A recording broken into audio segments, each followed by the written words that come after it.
الرحمن الرحيم والصلاة والسلام على أشرف المرسلين.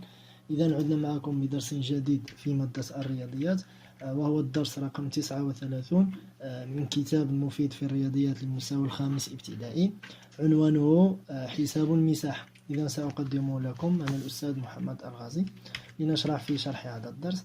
إذا في البداية سنتطرق إلى تعريف المساحة. المساحة هي عدد المربعات التي تغطي الشكل، هي عدد الوحدات المربعة أو عدد التربيعات التي تغطي شكل ما. إذا الأشكال التي سندرسها هي 5 أشكال، بالإضافة إلى شكلين سنعطي فقط قاعدتهما. إذا بالنسبة للأشكال التي سندرسها هي المستطيل. إذا مساحة المستطيل هو هذا المكان الملون بالأخضر. إذا هذا هو مساحة المستطيل. بالنسبة لمتوازي الأضلاع هي هذه المساحة، ولا هي هذه المكان الفارغ الملون بالأحمر، وأيضا معين، ثم المثلث والمربع. إذا لنبدأ إن شاء الله بالمربع. بالنسبة للمربع يتميز بضلع. إذا للمربع 4 أضلاع متقايسة. إذا مساحة المربع هي جداء الضلع في الضلع، هي جداء الضلع في الضلع. إذا مثلا إن كان ضلع المربع 5 سنتيمترات، إذا مساحة المربع هي 5 في 5 أي 25. نضيف إليها الوحدة، ووحدتها هي سنتيمتر مربع. السنتيمتر مربع بالنسبة لهذا المربع. إذا قاعدته S تساوي C في C. S هو رمز المساحة، C هو رمز ضلع المربع. إذا لننتقل إلى شكل آخر. الشكل الثاني هو المستطيل. إذا بالنسبة للمستطيل يتميز بطول L، سنرمز له ب L كبيرة، ثم عرض المستطيل L صغيرة. إذا L كبيرة هو طول المستطيل، و L صغيرة هو عرض المستطيل. إذا مساحة المستطيل هي الطول في العرض. نقوم بجداء الطول في العرض. مثلا إن كان لهذا المستطيل طوله 4 سنتيمترات وعرضه 2 سنتيمترات مثلا، فإن مساحة هذا المستطيل هو 4 في 2 أي 8، ونضيف إليها وحدة المساحة. إذا وحدة المساحة هي سنتيمتر مربع. إذا مساحة هذا المستطيل هو 8 أو هي 8 سنتيمترات مربع. إذا قاعدته S تساوي L كبيرة في L صغيرة، أي طول المستطيل في عرض المستطيل. ومن هذه العلاقة سنستخلص علاقتين إضافيتين. إذا العلاقة الأولى هي طول المستطيل. إذا طول المستطيل يساوي مساحته مقسومة على عرض المستطيل. إذا طول المستطيل يساوي مساحة المستطيل مقسومة على عرض المستطيل، وأيضا عرض المستطيل يساوي مساحة المستطيل مقسومة على طول المستطيل. إذا لننتقل إلى المثال الآخر الذي هو متوازي الأضلاع، أي الشكل الثالث. إذا متوازي الأضلاع بصفة عامة هو كل ضلعين متقابلين متقايسين متوازيين. إذا هو كل ضلعين متقابلين متقايسين متوازيين يشكل لنا متوازي الأضلاع. إذا يتميز متوازي الأضلاع بقاعدتين. إذا قاعدة أولى تساوي القاعدة الثانية، وأيضا ارتفاع. إذا ارتفاع هي المسافة من القاعدة من الضلع الأعلى إلى الضلع الأسفل.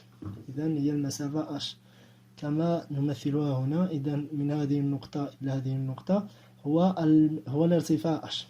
إذا B كبيرة هي قاعدة متوازي الأضلاع، وH هو ارتفاع متوازي الأضلاع. إذا مساحة متوازي الأضلاع هي القاعدة في الارتفاع. بصفة عامة هي القاعدة في الارتفاع. إذا هي مساحة متوازي الأضلاع. إذا S تساوي B في H. S تساوي B في H. S هي مساحة متوازي الأضلاع، B هو قاعدة متوازي الأضلاع، H هي ارتفاع متوازي الأضلاع. إذا من هذه القاعدة سنستخلص قاعدتين. إذا القاعدة الأولى هي B تساوي S مقسومة على H. B هي القاعدة متوازي الأضلاع، و S هي مساحة متوازي الأضلاع مقسومة على H. إذا بالنسبة للعلاقة الثانية أي H تساوي S مقسومة على B. H قلنا هي ارتفاع، S مساحة، و B هو قاعدة. إذا الشكل الرابع على ما أعتقد هو المعين.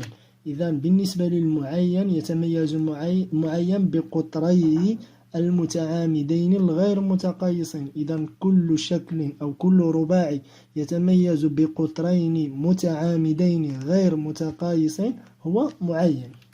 إذا يتميز بقطر كبير وأيضا قطر صغير. إذا القطر الكبير سنرمز له ب D كبيرة أو D ماجيسكول. بالنسبة للقطر الصغير سنرمز له ب D صغيرة أي D مينيسكول. إذا D كبيرة هو القطر الكبير، و D صغيرة هو القطر الصغير.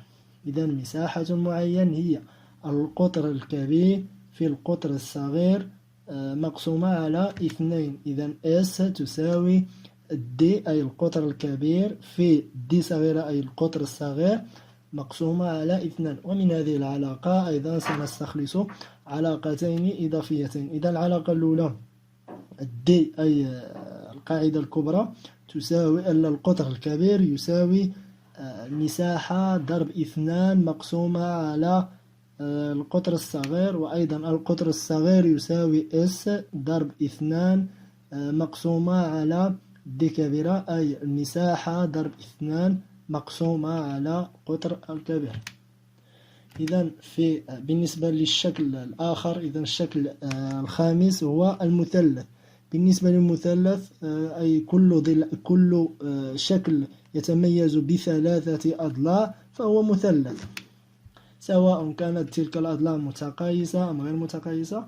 على العموم إنه يتميز بثلاثة أضلاع. إذا بالنسبة لهذا المثلث سنميز بقاعدة سنرمز لها إلى B، وأيضا ارتفاع سنرمز له ب H. إذا H هو ارتفاع المثلث، و B هو قاعدة المثلث. إذا مساحة المثلث هي القاعدة في الارتفاع مقسومة على 2. القاعدة في الارتفاع مقسومة على 2 أي S تساوي H في B مقسومة على 2. لماذا قسمنا على 2؟ إذا لتلاحظ هذا الشكل. إذا هذا الشكل يعطينا هذه الخطوط المتقطعة. إذا هي عبارة عن ماذا؟ عبارة عن مستطيل. إذا لاحظ أن هذا المكان الفارغ وهذا المكان الفارغ يمثلان نصفي المثلث. إذا بصفة عامة إذا كان هذا هو المستطيل بمعنى أن H هو الطول و B هو العرض. إذا مساحة المثلث تساوي الطول في العرض، لكن المثلث يشغل فقط نصف المستطيل. لماذا؟ لأن النصف الآخر عبارة عن مكان فارغ لا يشغله هذا المثلث. إذا B و H، B في H أي طول في عرض هذا المستطيل الافتراضي مقسومة على 2.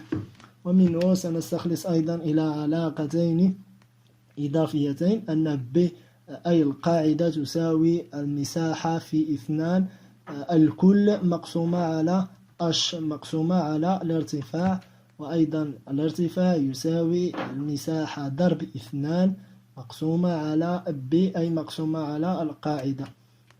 بالنسبة للشكل الآخر هو شبه منحرف. بالنسبة لشبه منحرف إذا يتميز بضلعين متقابلين متوازيين وفقط غير متقايسين. إذا إن كان متقايسين فإنه متوازي الأضلاع، إنما شبه منحرف يكون لديه مستقيمين متقابلين متوازيين غير متقايسين، نسميها بقاعدة أولى وقاعدة ثانية. إذا لديه B و B كبيرة و B صغيرة، أي بالنسبة له هي القاعدة الكبرى B كبيرة، و B صغيرة هي القاعدة الصغرى، و H هو الارتفاع. إذا مساحة شبه منحرف هي القاعدة الكبرى زائد القاعدة الصغرى. إذا في اثنان في أش في الارتفاع أش. إذا أش هي النقطة من هنا إلى هنا، أي المسافة بين القاعدة الكبرى والقاعدة الصغرى. الكل قسمة اثنان. إذا الكل قسمة اثنان بالنسبة لمساحة شبه المنحرف. إذا أعيد: مساحة شبه المنحرف تساوي القاعدة الكبرى زائد القاعدة الصغرى الكل في اثنان، الكل مقسوم على اثنان. بالنسبة للشكل الآخر هو القرص. إذا للدائرة محيط فقط، وبالنسبة للقرص لديه محيط وأيضا مساحة. إذا بالنسبة للقرص هذا، إذا القرص يتميز بشعاع سنرمز له بإغ صغيرة. إذا مساحة القرص هي S تساوي 3.14 في الشعاع. إذا مساحة القرص هي 3.14 في الشعاع. انتهينا من شرح هذا الدرس. إذا شكرا لحسن إنصاتكم وتتبعكم، وترقبوا مزيدا من التمارين التطبيقية في هذا الدرس وأيضا في الدروس السالفة الذكر. الدرس رقم 38 وأيضا درس رقم 37. وإلى اللقاء.